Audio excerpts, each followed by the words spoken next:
آلہ واصحابہ الاتقیاء. یہ تصویر ہے، میں ادھر بیٹھا ہوں. اما بعد فاعوذ باللہ من الشیطان الرجیم. بسم اللہ الرحمن الرحیم. ورضوان من اللہ اکبر ذلک هو الفوز العظیم. سب تعریفیں اللہ رب العالمین کے لیے ہیں. بے شمار درود و سلام نبی اقدس حضرت محمد الرسول اللہ صلی اللہ علیہ وآلہ وسلم کی ذات گرامی پر، آپ کی آل طاہرہ اور آپ کے صحابہ کرام پر، اور قیامت تک آپ کی فرما برداری کرنے والے ہر مسلمان پر اللہ کی کروڑوں رحمتیں. حضرات محترم، عمومی طور پر ہمارا یہ رویہ ہے، یا یوں کہہ لیں کہ بہت سے لوگوں کا یہ طرز عمل ہے کہ وہ دوسروں کو راضی کرنے کے لیے کوشش کرتے رہتے ہیں. ملک صاحب، جب قرآن و حدیث کی باتیں ہو رہی ہیں تو پھر افضل ترین نیکی یہی ہوتی ہے کہ وہ سنی جائے. یعنی ہم لوگوں کو راضی کرنے کی کوشش کرتے رہتے ہیں، لیکن حقیقی بات یہ ہے کہ کوئی بندہ اس دنیا میں اپنے متعلقہ تمام لوگوں کو راضی نہیں کر سکتا. انسان جتنی بھی کوشش کر لے وہ اس میں کامیاب نہیں ہوگا. کوئی نہ کوئی ایسا بندہ ضرور ہوگا کہ جو اسے کسی نہ کسی لحاظ سے ناپسند کرتا ہوگا، کسی نہ کسی وجہ سے اس سے ناراض ہوگا. اس بات کا سوال ہی پیدا نہیں ہوتا کہ ایک بندے کے ساتھ سارے لوگ خوش ہوں. وہ ایک واقعہ کہہ لیں، اسے کہانی کہہ لیں، لطیفہ کہہ لیں کہ دو باپ بیٹا ایک گدھے پر سوار ہو کر جا رہے تھے. راستے میں لوگوں نے کہا کہ دیکھو کہ یہ دونوں ایک چھوٹے سے گدھے پر بیٹھے ہوئے ہیں، انہیں خیال نہیں آتا، ظلم کر رہے، اس پر باری باری سوار ہو جائیں. یہ سن کر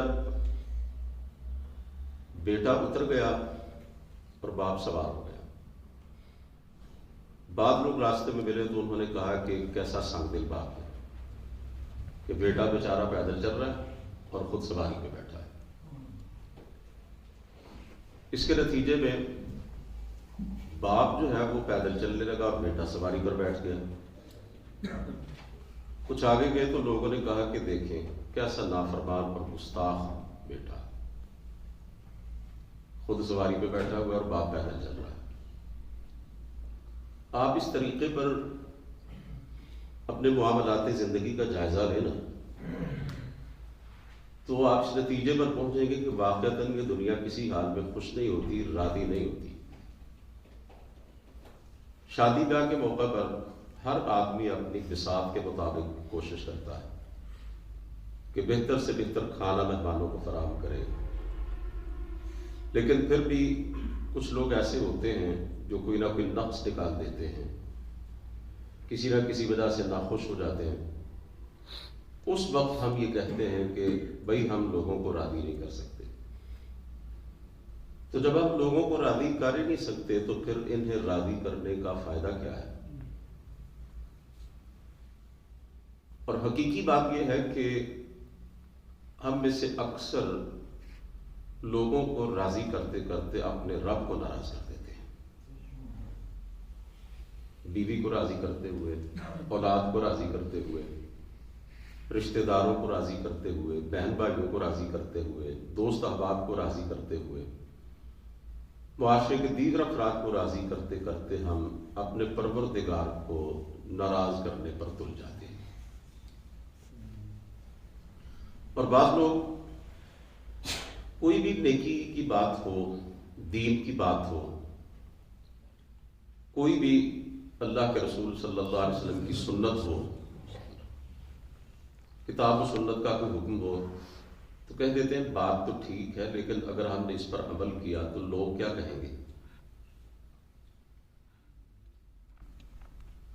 آج کل بہت سے نوجوانوں نے داڑھی رکھی ہوئی ہے چھوٹی چھوٹی، حتیٰ کہ یہ جو ہمارا کنجر طبقہ ہے نا جی، اب معذرت کے ساتھ میں ناچنے ٹاپنے والوں کو، گلوکاروں اور اداکاروں کو، میں ان کو کنجر کے سوا کچھ نہیں کہہ سکتا. معاشرہ جتنا چاہے پروٹوکول دے، جو بات ٹھیک اپنی جگہ پہ وہ ٹھیک ہے. آج کل تو انہوں نے بھی داڑیاں رکھی ہوئی ہیں، ان کو دیکھا دیکھی معاشرے کے بے شمار نوجوانوں نے چہروں پہ داڑیاں رکھ لی. اور چند سال پہلے کی بات ہے کہ بہت سے نوجوان اس وجہ سے داڑھی نہیں رکھتے تھے کہ لوگ کیا کہیں گے. یہ ایک مثال میں دے رہا ہوں. بہت سے لوگ نماز پڑھنے کے لیے اس لیے مسجد میں نہیں آتے کہ لوگ کہیں گے کہ یار یہ کیا صوفی بن گیا، یہ تو اچھا خاصا ماڈرن آدمی تھا، یہ تو جدید تعلیم یافتہ تھا. تو یہ جو رویہ ہے نا، اور یہ جو جملہ ہے کہ لوگ کیا کہیں گے، یہ مومنانہ جملہ ہی نہیں ہے. مومنانہ قول یہ ہے کہ اگر میں نے یہ نیکی نہ کہی تو قیامت کے دن میرا رب مجھے کیا کہے گا. اس لیے اس کو راضی کرنا چاہیے مالک. ساری دنیا بھی اگر ناراض ہوتی ہے تو ہو جائے، کچھ نہیں ہوگا، کچھ نہیں بگڑے گا، چل جائے گا سب کچھ. لیکن وہ پروردگار اگر ناراض ہو گیا نا تو یقین جانے پھر بچے گا کچھ نہیں، پھر پلے کچھ نہیں رہے گا. ہم نماز کی ہر رکعت میں سورہ فاتحہ پڑھتے ہیں اور کیا دعا کرتے ہیں؟ اہدنا الصراط المستقیم، یا اللہ ہمیں سیدھے راستے پر چلائے رکھنا. صراط الذین انعمت علیہم، ان لوگوں کے راستے پر جن پر تو نے اپنا انعام کیا. غیر المغضوب علیہم ولا الضالین، یا اللہ ان لوگوں کے راستے پر نہ چلانا جن پر تو ناراض ہوا، جن پر تیرا غضب ہوا، اور نہ ان کے راستے پر چلانا جو گمراہ ہو گئے. تو نماز کی ہر رکعت میں ہم اللہ تعالیٰ سے یہی درخواست کرتے ہیں کہ یا اللہ ہمیں اپنی ناراضی کے راستے پر نہ چلانا، اپنی رضا کے راستے پر چلانا. میرے عزیزوں، دنیا میں بے شمار لوگ ہیں جو ہماری طرح جیتے ہیں، ہماری طرح کھاتے ہیں، پیتے ہیں، ان کے سارے معاملات ہماری طرح کے ہیں. اور ایسے لوگ کوئی ہزاروں یا لاکھوں میں نہیں بلکہ کروڑوں میں ہیں. اگر مسلمانوں کے مقابلے میں غیر مسلموں کی تعداد دنیا میں شمار کی جائے نا تو زیادہ ہے. ہندو، سکھ، عیسائی، یہودی، کمیونسٹ، بدھ مت، دنیا کے تمام مذاہب کے ماننے والے لوگوں کی تعداد گنی جائے تو مسلمانوں سے زیادہ ہے. یعنی ہم کہہ سکتے ہیں کہ اربوں میں ہے. یعنی وہ ہر لحاظ سے ہماری طرح کے انسان ہیں دیکھنے میں، لیکن ان میں اور ہم میں ایک ہی فرق ہے. اور وہ فرق کیا ہے؟ مقصد زندگی کا. ہم ایک مقصد کے تحت جیتے ہیں اور وہ ایک مقصد کے بغیر جیتے ہیں. ان کی زندگی کا کوئی ہدف نہیں ہے. کیا ہے؟ کھانا پینا، جنسی تعلقات قائم کرنا. اور یہ مقصد زندگی انسانوں کا نہیں ہوتا، یہ جانوروں کا ہوتا ہے. سارے جانور یہ کام کرتے ہیں، کھاتے بھی ہیں، پیتے ہیں، اپنی نسل بھی آگے بڑھاتے ہیں، جنسی تعلقات بھی قائم کرتے ہیں. جبکہ ہم مسلمان ان کے مقابلے میں زندگی کے ایک مقصد کو لے کر جیتے ہیں. اور وہ مقصد کیا ہے؟ اللہ رب العزت نے قرآن کریم میں سورہ زاریات میں فرمایا وَمَا خَلَقْتُ الْجِنَّ وَالْإِنسَ إِلَّا لِيَعْبُدُونِ، ہم نے انسانوں اور جنوں کو اپنی عبادت کے لیے پیدا کیا ہے. تو میری اور آپ کی زندگی کا مقصد ہے اللہ کی عبادت. اب ذرا میں آپ کی توجہ چاہتا ہوں. جب ہم عبادت کا لفظ بولتے ہیں تو فوراً ہمارے ذہن میں نماز آتی ہے، روزہ آتا ہے، زکوٰۃ آتی ہے، حج آتا ہے. یہ عبادات ہیں. لیکن یہ عبادت کا مکمل مفہوم نہیں ہے. اس کے حوالے سے امام ابن تیمیہ رحمۃ اللہ علیہ کا یہ جملہ بڑا زبردست ہے. وہ فرماتے ہیں کہ ہر وہ عمل اور قول جو اللہ کو راضی کرنے کے لیے کیا جائے وہ عبادت ہے. یعنی ہر وہ نیکی، ہر وہ عمل صالح جو اللہ کو خوش کرنے کے لیے کیا جاتا ہے وہ عبادت ہے. تو دوسرے الفاظ میں اگر اس آیت کا ترجمہ میں یوں کروں، پہلے کیا ترجمہ کیا تھا؟ اللہ فرماتے ہیں کہ ہم نے انسانوں اور جنوں کو اپنی عبادت کے لیے پیدا کیا ہے. عبادت کا معنی ہوا ہر وہ کام اور بات جو اللہ کو راضی کرنے کے لیے کی جائے. تو اس کا ترجمہ اگر یوں بھی کیا جائے تو غلط نہیں ہوگا. اللہ فرماتے ہیں کہ ہم نے جنوں اور انسانوں کو اس لیے پیدا کیا ہے کہ وہ ایسے کام کریں جن سے ہم راضی ہوتے ہیں. اب اس کی وضاحت قرآن کریم کی دوسری آیت سے ہوتی ہے.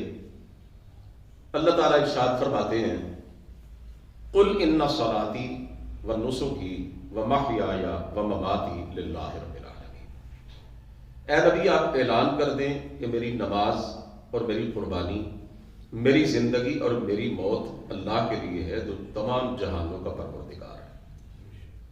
کیا مطلب ہے اس کا کہ میری نماز اللہ کے لیے؟ یعنی میں نماز پڑھتا ہوں کس کو راضی کرنے کے لیے؟ اللہ. میری قربانی بھی اللہ کو خوش کرنے کے لیے. میری زندگی اللہ کے لیے. کیا مطلب ہے اس کا کہ میری زندگی کا مقصد مالک کو خوش کرنا ہے، اس کو راضی کرنا ہے. میری موت بھی اللہ کے لیے، یعنی ساری زندگی میں اسی کے راستے پر چلتا رہوں گا، اور زندگی کا آخری سانس مجھے موت بھی آئے گی تو اس کیفیت میں کہ میں اللہ کو راضی کرنے کے لیے جستجو میں ہوں گا. یا اس کا دوسرا مطلب کیا ہے کہ مجھے اگر اللہ کے لیے اپنی جان بھی دینا پڑی تو میں دے ڈالوں گا.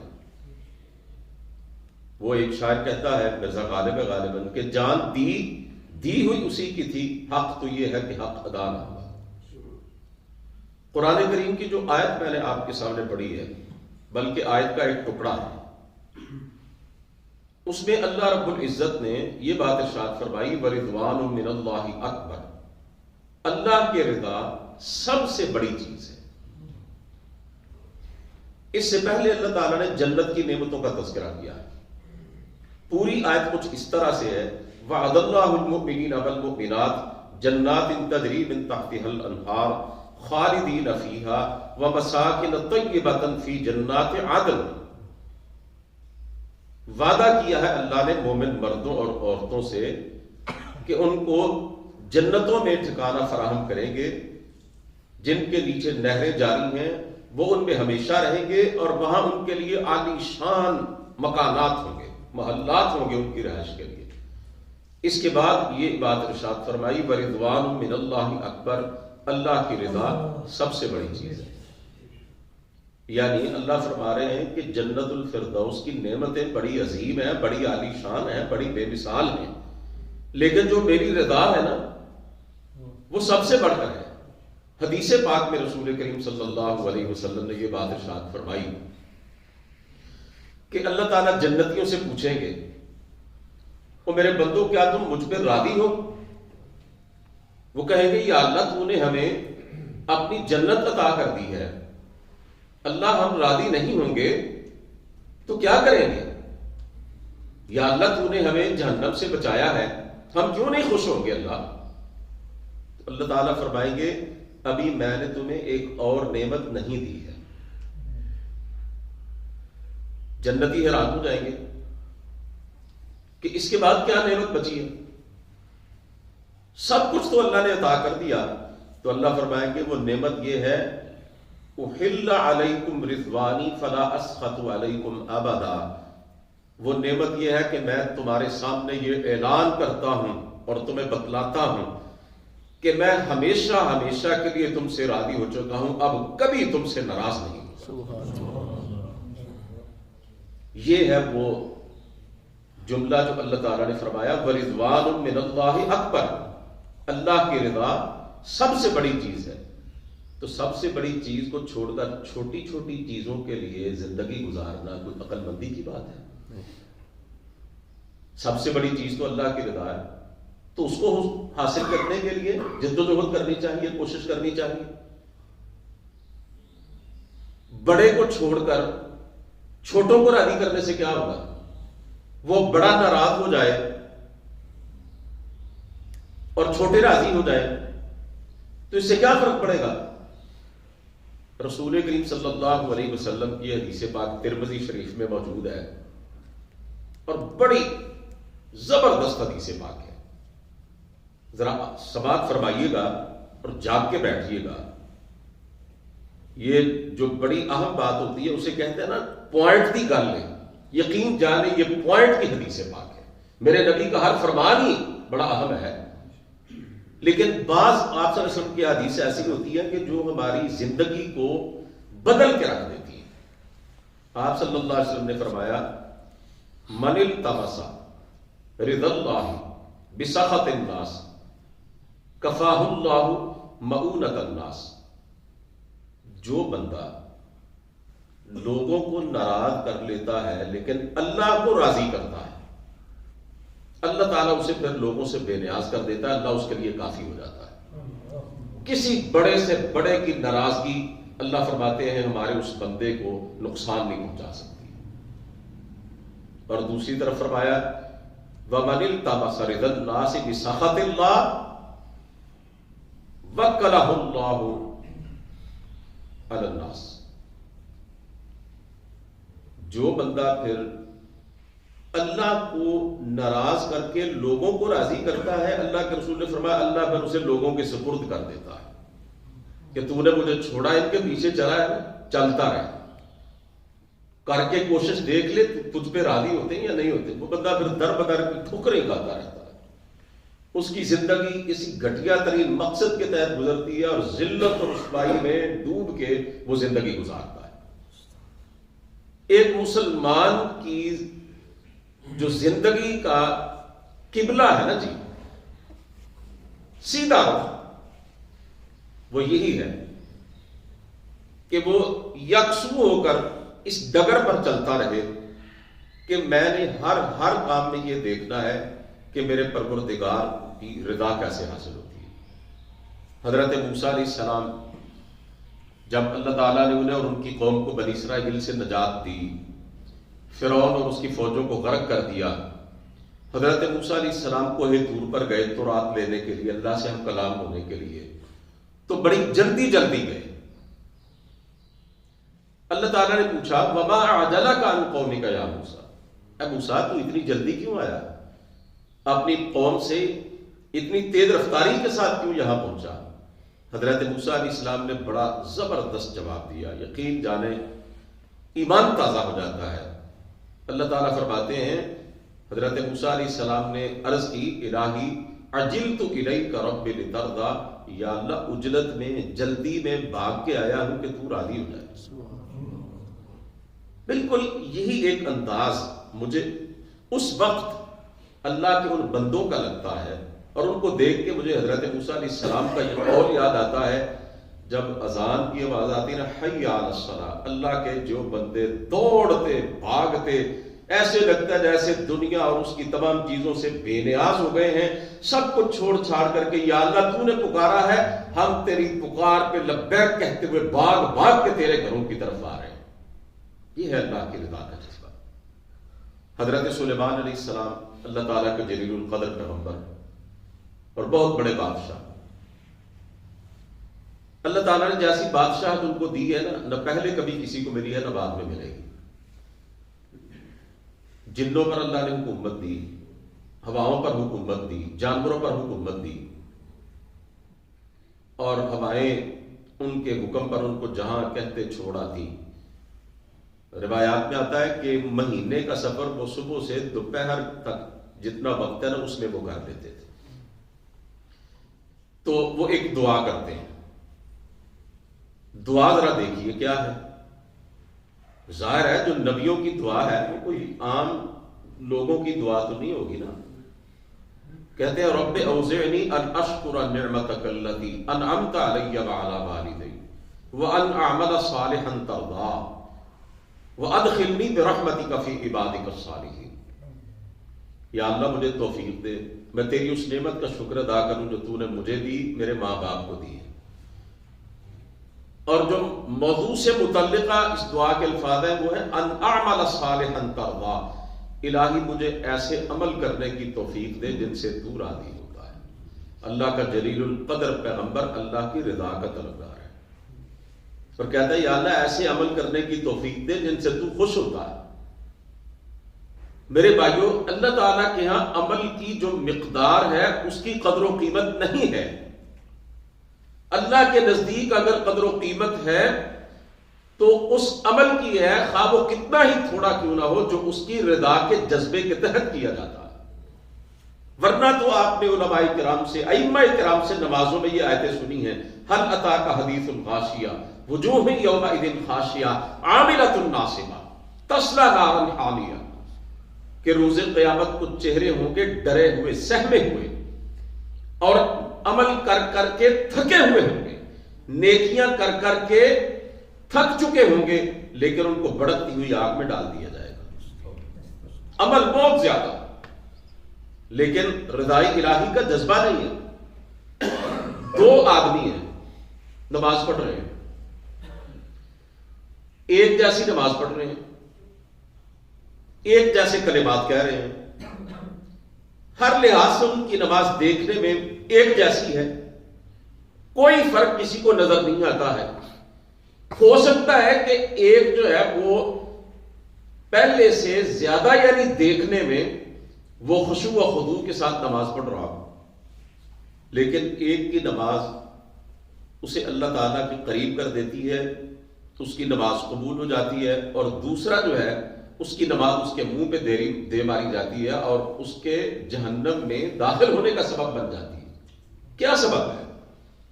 ایک کھڑا ہے اپنے رب کو راضی کرنے کے لیے، خوش کرنے کے لیے، پروردگار کو دکھانے کے لیے، اور دوسرا کھڑا ہے لوگوں کو دکھانے کے لیے، ریاکاری اور دکھاوے کے لیے۔ اور رسول کریم صلی اللہ علیہ وسلم نے فرمایا من صلی یرائی فقد اشرک، جو لوگوں کو دکھانے کے لیے نماز پڑھتا ہے وہ نماز نہیں پڑھتا، وہ شرک کرتا ہے۔ اور شرک کیا ہے؟ سب سے بڑا گناہ، اور سب سے بڑا ہی نہیں، ناقابل معافی۔ اگر شرک کر کے بندہ مر گیا نا تو قیامت کے دن اللہ تعالیٰ کی طرف سے معافی نہیں ملے گی۔ 10 روپے ایک بندہ اپنی استطاعت کے مطابق اللہ کی راہ میں دیتا ہے، اس کو راضی کرنے کے لیے دیتا ہے، وہ ان 10 کروڑ روپوں سے بہتر ہیں جو اللہ کی راہ میں دیے جو جاتے ہیں لیکن اللہ کو راضی کرنے کے لیے نہیں دیے جاتے۔ اللہ تعالیٰ قرآن کریم میں فرماتے ہیں، بس میں اپنی بات کو سمیٹ رہا ہوں 2-3 منٹ میں، وَمَثَلُ الَّذِينَ يُنْفِقُونَ أَمْوَالَهُمْ ابْتِغَاءَ مَرْضَاتِ اللَّهِ وَتَثْبِيتًا مِّنْ أَنفُسِهِمْ۔ زیادہ نیند آ گئی قاری صاحب؟ یہ گھٹنے چھوڑ کے بیٹھے ورنہ نیند نہیں جائے گی۔ کمثل جنت بربوہا، اللہ فرماتے ہیں جو میری رضا کے لیے مجھے خوش کرنے کے لیے اپنا مال خرچ کرتے ہیں، ان کی مثال ایسے ہے جیسے ایک باغ ہے جو بڑی اونچی جگہ پر واقع ہے، اصابہا وابل فآتت اکلہا ضعفین، اگر اس باغ پہ تیز بارش پڑے تو وہ باغ اپنا پھل دگنا کر دیتا ہے، فإن لم یصبھا وابل فطل، اور اگر تیز موسلا دار بارش اس پہ نہ بھی برسے، ہلکی ہلکی پھوار بھی پڑ جائے تو اس کا پھل پھر بھی بڑا زبردست ہوتا ہے۔ اللہ نے فرمایا یہ ان لوگوں کی مثال ہے جو میری رضا کے لیے میری راہ میں اپنا مال دیتے ہیں، وہ دیکھنے میں تھوڑا ہی کیوں نہ ہو لیکن میرے ہاں بڑا قابل قدر ہوتا ہے، میں اس کی بڑی عزت افزائی کرتا ہوں۔ اللہ رب العالمین کا ایک صفاتی نام ہے شکور، قرآن مجید میں کئی جگہوں پر آتا ہے۔ شکور کا مطلب کیا ہے بھلا؟ قدردان۔ یقین جانے آپ کسی بندے کے لیے اپنی زندگی لگا دیں نا اس کو راضی کرنے کے لیے، کبھی نہ کبھی وہ ضرور آپ سے ناراض ہوگا۔ بھائی کسی اور کی بات کیا ہے؟ یہ جو ہماری اپنی بیویاں ہیں، اللہ ان کو سلامت رکھے، کہتے ہیں آمین، کچھ نہیں ہوتا۔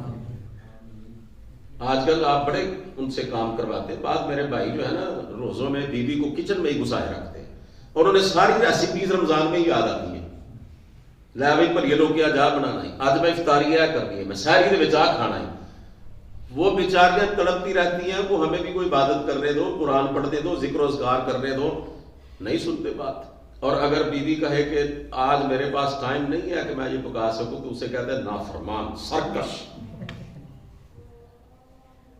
بیویاں بھی راضی نہیں ہوتی،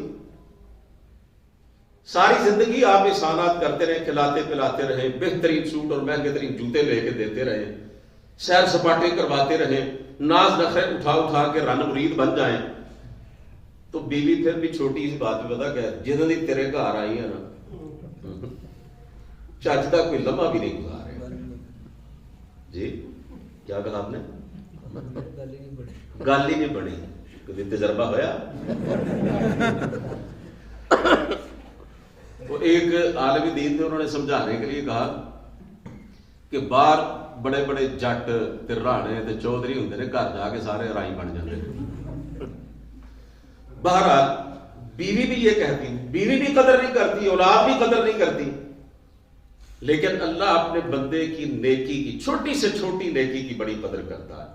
میں نے حدیث جو میں کو سنائی تھی نا، اللہ قیامت کے دن اپنے بندے کو احد پہاڑ کے برابر اجر دے گا، بندہ کہے گا یا اللہ گنہگار تیرا بندہ، میں نے تو کوئی نیکی ایسی کی نہیں جس کا اتنا اجر ملے۔ اللہ فرمائے گا مجھے راضی کرنے کے لیے ایک کھجور تو نے میری راہ میں خرچ کی تھی، یہ اس کا بدلہ ہے۔ اللہ کتنا قدردان ہے، کوئی چل کے جائے تو صحیح اس کی طرف، اللہ کی قسم وہ بھاگ کے آتا ہے۔ اللہ کے رسول صلی اللہ علیہ وسلم نے صحابہ سے فرمایا تم جیسے اپنے جانور کے چھوٹے چھوٹے بچے کی پرورش کرتے ہو نا، پالتے پوستے ہو، اور چھوٹا سا وہ اونٹ کا بچہ یا بکری کا بچہ بڑا ہو جاتا، فربا موٹا تازہ، اللہ اسی طرح تمہارے صدقے کی پرورش کر کے بڑھاتا ہے۔ اس لیے میرے عزیزو، اللہ کی رضا سب سے بڑھ کر ہے۔ سرکار تو عالم صلی اللہ علیہ وسلم کی 23 سالہ نبوت کی زندگی قدم قدم پہ رضا الہی کا درس دیتی ہے۔ آپ نے اللہ کے دین کی دعوت لوگوں تک پہنچائی۔ طائف میں گئے تھے، صرف ایک یہ ورق سیرت طیبہ کا آپ کے سامنے رکھنا چاہتا ہوں سمجھانے کے لیے۔ وہاں پہ آپ کو پتھر مارے گئے تھے، اور آپ نے فرمایا تھا میری زندگی کا سب سے سخت دن گزرا۔ اپنی بیوی سیدہ عائشہ کو آپ نے بتایا تھا کہ اس دن جتنا مجھے مارا گیا اور ستایا گیا نا، کبھی نہیں میرے ساتھ وہ سلوک ہوا۔ 3 میل تک میرے نبی پہ سنگ باری کی گئی،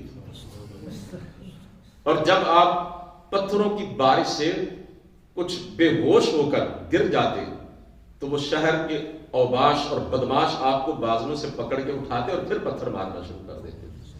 آپ صلی اللہ علیہ وسلم نے اس وقت ایک دعا کی تھی، لَقَدْ اُقْبَى حَتَّى تَرْضَى، اللہ میرے ساتھ یہ کیا ہو رہا ہے، اس سے بھی بدترین سلوک میرے ساتھ لوگ کریں، یا اللہ سارے جہان کی مصیبتیں مجھ پہ ٹوٹ پڑیں، اگر تو مجھ سے راضی ہے مجھے کوئی پرواہ نہیں۔ یہاں ہم لوگوں کی، چھوٹے چھوٹے لوگوں کی ناراضگی کی پرواہ کر کے رب کو ناراض کر رہے تھے۔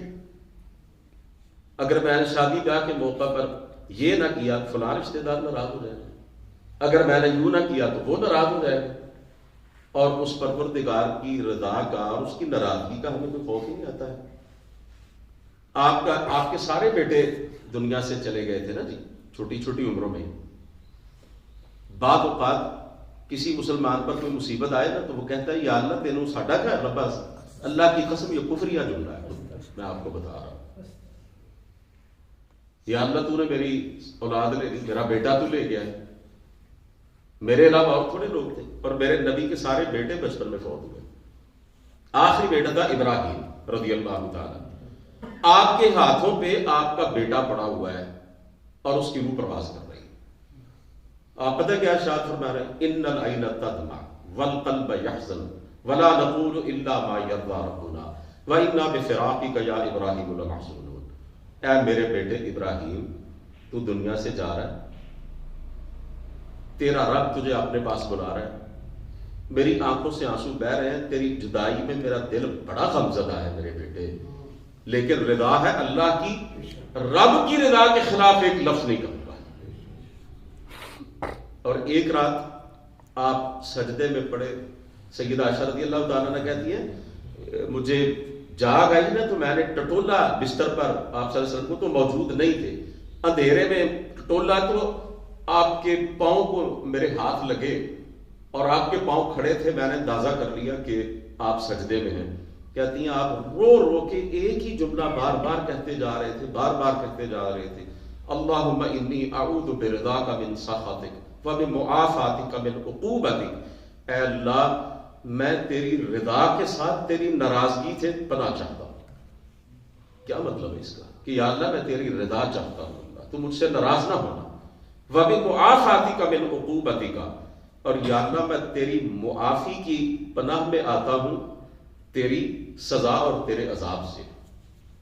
ہمارا نبی دیکھیں، بہترین زندگی میرے نبی کی، اور اتنی نیکیاں ساری کائنات کے انسانوں کے اعمال صالحہ اکٹھے کر لیے جائیں تو میرے پیغمبر کے اعمال صالحہ پھر بھی زیادہ، سب کچھ کر کے بھی آپ کیا رو رو کے دعائیں کرتے ہیں، اللہ تو مجھ سے راضی ہو جا، مجھ سے ناراض نہ ہونا۔